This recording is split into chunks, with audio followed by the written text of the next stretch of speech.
so essentially we have one bid.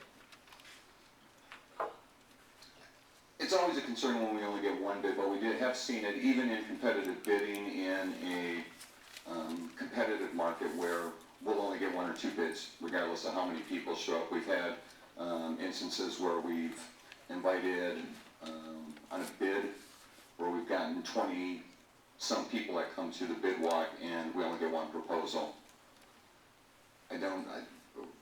For each of the companies, it's hard to say exactly why a company does or does not submit. They may come into a meeting that we have and see the competition and determine that they can't be competitive with that. But I'd like to see more than one. Now, I did review this particular proposal, and I think that this is a very competitive proposal based on some of the internal estimates that we have and the time constraints that we apply. And I think that's critical. Before we put anything out to bid, we have our own estimates of what we had assumed that the bid would be. And so I think if we received only a single bid and it was way above that factor, we can consider that, and we'd either try and repackage the bid and potentially put it out again, or we would determine why, bids came in much higher than we anticipated. That's correct. What was our estimate of what the bid would be? We had, for each of the science classrooms, we had 1.5. We added a second classroom at College Park, which is another one which added about 560. So I think we were just over, I think it's in the board. My construction estimate was $3,655,000, and this came in just below that. That's the RCC on the list that you have. And then can we hear about any state issues, legal issues that are legal as it has found around the state around using lease-leaseback, and maybe give a little historical perspective on why it's being used in school districts? Sure, Phil Henderson with OHS. Good evening. I am Phil Henderson with Orbach Up and Suarez, which is long for OHS. Tim and the district had asked me to come in this evening and answer any questions you folks might have on the lease-leaseback. So if maybe I could address some of the concerns that were brought up earlier or ask any other questions. Lease-leaseback just as a structure has been around for many years, for decades actually. It was instituted in the early 70s. Originally it was conceived as a financing structure. It was before bonds came in. So districts would actually lease the property out and would be financed back. The statute that authorizes lease-leaseback is actually just a couple of sentences long. It's 2 paragraphs long. There's no requirement for financing. There's no requirement to go out for a bid. And there's no requirement to go out for an RFP. Now, all that puts people like me, frankly, in concern as well, because I do nothing but represent school districts in construction and facility matters. That's what I do for a living. So when we advise our clients who want to utilize lease-leaseback, we suggest they, by all means, inject as much competition in it as they can. My understanding, the district has put out an RFP for all the projects that it's put out for a lease-leaseback. There's plenty of districts in the state who haven't done that. Who will find one contractor who may have a relationship with the district and not go out for an RFP and invite anybody else to propose. Any clients who's listening to my advice is not doing that. Right now, the status in the state is that there is one attorney in Southern California who's brought 3 challenges right now against lease-leasebacks. It's interesting when you see the stories written in the newspaper about him. He's the first comment, and it's usually an advertisement to suggest if there's any other school district out there, he'd be willing to take their case, or a contractor against a school district, he'd be willing to take their case. One of the cases has actually been ruled against him, and he's appealing that decision. The other case that he's got, both in San Diego County, has a hearing in about a month.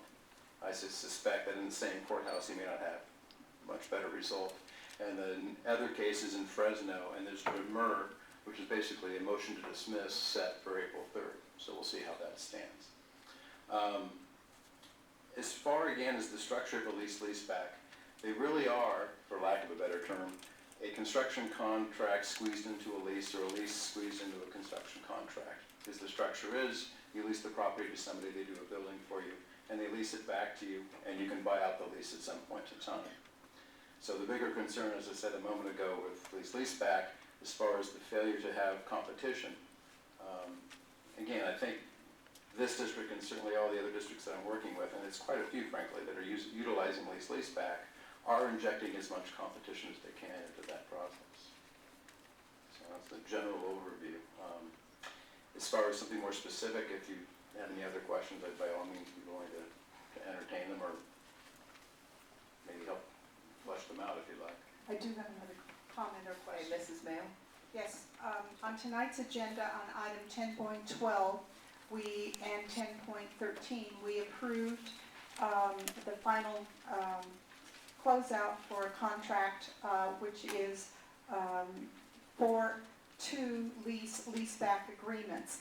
And through this process, I noticed that there is a deductive change order of $96,000, actually $97,000 if you round up, which means that the district didn't have to pay the full amount agreed in the contract. Am I understanding this correctly? So the amount is a not to exceed amount, is that correct? The lease-leaseback has a 3% contingency. What the contract you saw tonight was a return of all of the contingency. So normally that would be a change order. So if we had just a standard contract, there would have been an additive amount to that contract. This was less than, I think, less than 1% that we had in contract changes. So the contractor returned almost 2.69 of the contract value came back to us. So the guaranteed maximum price less 2.69. And again, my experience in other districts, as I think the district's here, historical perspective was, when you do a design bid build and you go out for, the lowest bid, districts end up into a change order fight throughout the process, and it can end up costing significantly more than anticipated because of that change order process. And maybe you can speak to that, what you've seen historically. And you're correct, and that has been the experience of a lot of our clients who've chosen to look at lease-leaseback as an alternative. Is a history either with quite a few change orders, or a history with a contractor who's not willing to work with the district on the project, and that's oftentimes the motivation that first comes to districts when they start looking at alternative ways to have contracts. In a design bid build setting, there really is no, if you will, give and take that can happen with the contractor. Certainly not before the prices come in, and certainly during that time period after award and initiation of the contract. We're in a lease-leaseback setting, there's almost always a sit down with the contractor to do what we call value engineering, which is look at the plans and to actually ask for suggestions back from the contractor on maybe errors or something else in the plans, or better ways to build something that can be worked out. That just can't happen in a design bid build setting. Frankly, it would be illegal for it in a design bid build, because then you're negotiating with the person that was the low bidder. You have to go back out again with the revised plans. So there is that added benefit, if you will, of cooperation. Now, I'm not a big fan of partnering on construction because it sometimes doesn't work out. But in the setting of lease-leaseback and having input from the contractor early in the process, you avoid a lot of the fights over the change orders. I know that's anecdotal. I mean, I don't have hard evidence to prove it, but I've probably done, somewhere between 50 and 100 of these. And just anecdotally, there's quite a few. If I can count on one hand the amount of times we've had a battle over change orders on a lease-leaseback versus the amount of times that's happened on a design bid build. Maybe too many to count. That isn't to say that you're necessarily getting a price that's cheaper with a lease-leaseback. You may not be. You might be paying something that's comparable, or within a % or two of what you would when you're bidding.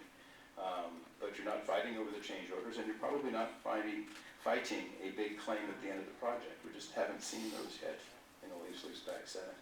So is there any additional insurance protection in the lease-leaseback during the construction process? Is the contractor then fully responsible for the construction area during construction? Yeah, I'll go ahead and answer. As far as the posture, if you will, of the contractor, they are as insured as any design bid build. They have a performance embayment bond, they pay prevailing wages, they have all the same liability, frankly even maybe a little bit more, part of what I just said a moment ago about not having as many change orders. They